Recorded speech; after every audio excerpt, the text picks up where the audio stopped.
Assalamualaikum warahmatullahi wabarakatuh. Alhamdulillah bertemu lagi dengan saya untuk anak-anak saya di kelas 10 IPA dan 10 IPS yang sudah mendownload buku pendidikan agama Islam elektronik di Play Store. Saya sudah kirimkan alamatnya di grup WA masing-masing kelas. Jadi hari ini kita sudah masuk di bab 8, yaitu bab tentang hikmah haji, zakat, dan wakaf dalam kehidupan sehari-hari. Baik, anak-anakku sekalian, jadi kita sudah sampai di bab 8. Pada bab ini kita akan belajar tentang 3 hal. Yang pertama adalah kita belajar tentang haji, kemudian belajar tentang zakat, dan juga belajar tentang wakaf. Ya, jadi adapun tujuan pembelajarannya,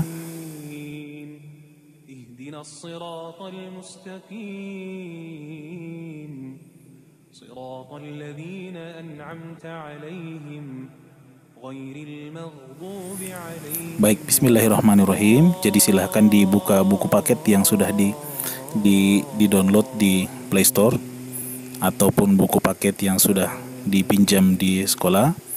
Jadi apa itu haji?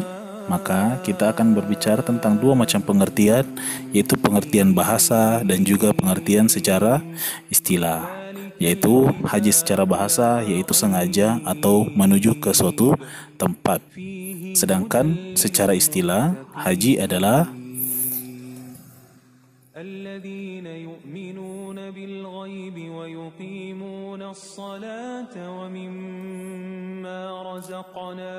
selanjutnya, apa itu hukum haji? Silahkan dibaca di surah Al-Imran ayat 97. Di sini dijelaskan bahwa hukum wajib itu adalah wajib bagi yang mampu dalam harta maupun dalam hal fisik. Kewajiban haji adalah sekali seumur hidup. Jadi apabila seseorang ada yang mampu haji berkali-kali, maka itu hukumnya sunnah.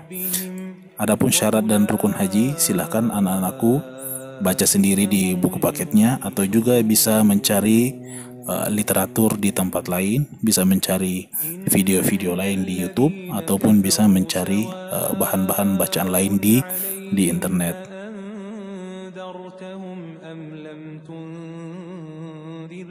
Lalu bagaimana dengan ibadah haji di tahun 2020 ini? Ya, kita berharap karena ada wabah virus corona yang menjadi pandemik di seluruh dunia, maka kita berharap semoga ibadah haji di tahun 2020 ini tidak ditutup oleh pemerintah Arab Saudi, dan semoga orang-orang yang mampu menunaikan ibadah haji mampu diberikan kesempatan untuk memenuhi panggilan Allah Subhanahu wa taala.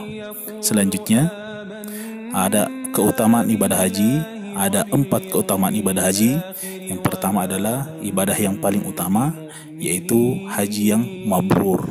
Apakah haji yang mabrur itu? Haji yang diikuti perubahan tingkah laku menjadi lebih baik setelah menunaikan ibadah haji. Bukan hanya orang yang asal dipanggil dengan gelar Pak Haji atau Bu Haji. Haji adalah jihad, karena mempersiapkan ibadah haji adalah membutuhkan kesungguhan, membutuhkan persiapan yang sungguh-sungguh. Ibadah haji mampu menghapus dosa dan tidak ada lagi balasan yang diterima oleh orang yang haji mabrur kecuali surga yang telah disiapkan oleh Allah Subhanahu wa taala. Zakat. Apakah zakat itu? Zakat secara bahasa berasal dari bahasa Arab, yaitu artinya tumbuh, bisa juga berarti suci dan juga berkah. Sedangkan secara istilah,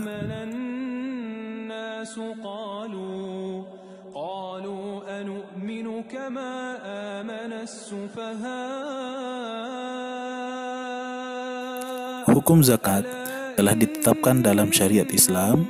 Silahkan dibuka dalam surah Al-Baqarah ayat 43, bahwa Allah Subhanahu wa taala telah menetapkan zakat sebagai hukum yang wajib kepada muslim sebagai salah satu bagian dari rukun Islam. Adapun syarat zakat itu terbagi menjadi dua macam, yaitu syarat muzaki, orang yang harus mengeluarkan zakat, dan syarat harta yang akan dizakatkan. Dan adapun rukun-rukunnya, syarat dan rukun ini silahkan anak-anakku sekalian mencari literatur lain dari internet ataupun dari buku-buku yang lain. Adapun hikmah dan keutamaan zakat banyak sekali. Yang pasti zakat itu bisa memberikan membersihkan pemilik harta dari penyakit kikir maupun serakah, bisa membersihkan kita dari sifat-sifat tercela dan sifat zalim kepada fakir miskin, dan juga mampu mensucikan harta kita. Selanjutnya wakaf. Apakah wakaf itu? Kata wakaf berasal dari bahasa Arab yang berarti menahan, al-habs, dan mencegah, al-man'u, yaitu menahan harta untuk dijual, dihadiahkan, ataupun diwariskan. Secara istilah, wakaf adalah ungkapan harta yang ditahan, diserahkan kepada orang lain yang sifatnya kekal kepada masyarakat untuk diambil manfaatnya. Misalnya, seseorang mewakafkan tanah miliknya yang dijadikan tempat pemakaman umum, mewakafkan tanahnya untuk dijadikan masjid dan sekolah, sehingga harta yang telah diwakafkan itu tidak boleh lagi diambil, tidak boleh lagi diwariskan, tidak boleh dijual, dan tidak boleh dihadiahkan kepada orang lain. Selanjutnya hukum wakaf. Wakaf itu hukumnya sunnah, tapi bagi orang yang mampu memberikan wakaf, ini adalah sunnah yang sangat besar, karena dia adalah termasuk dari sedekah jariyah, yaitu pahala yang tidak akan putus meskipun orang yang melakukan sedekah jariyah itu telah meninggal dunia. Dalil tentang wakaf ada di surah Ali Imran ayat 92. Silahkan dibaca sendiri.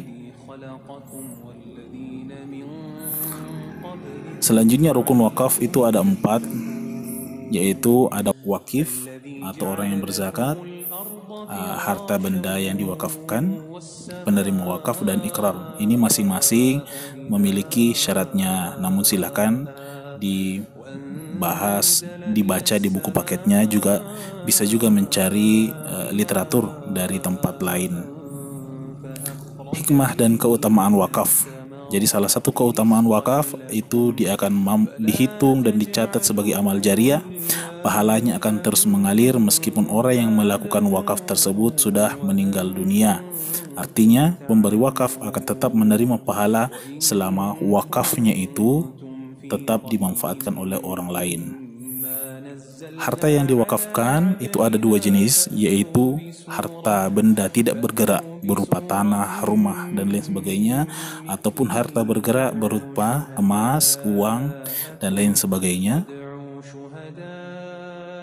Dan prinsip pengelolaan wakaf ada 5. Silahkan dibaca di buku masing-masing. Ya, itulah tadi semua penjelasan singkat tentang materi kita, dan saatnya saya akan memberikan tugas kepada anak-anakku sekalian. Apa saja tugasnya? Tugasnya hanya satu, yaitu anak-anak membuat video tentang materi yang sudah dipelajari di bab 8. Temanya bisa dipilih, yaitu tema tentang haji, atau bisa juga tentang zakat saja, atau tentang wakaf saja. Silahkan diberikan penjelasan apa itu haji, apa rukunnya, apa hukumnya, apa syaratnya, dan lain sebagainya. Begitu pula tentang zakat, begitu pula tentang wakaf. Lama video minimal paling pendek itu 3 menit dan paling lama 5 menit.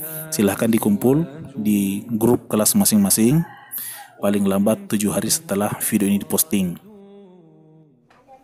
Ya, jadi demikian materi dan tugasnya. Jadi sengaja saya menyuruh anak-anak sekalian untuk membuat video karena mungkin sudah terlalu capek menulis. Masih banyak juga tugas dari mata pelajaran lain yang harus ditulis di buku, sehingga saya lebih memilih untuk dibuatkan videonya. Mungkin video yang bagus akan saya tampilkan di channel ini juga sebagai bahan pembelajaran buat teman-temannya yang lain. Semoga bermanfaat. Assalamualaikum warahmatullahi wabarakatuh.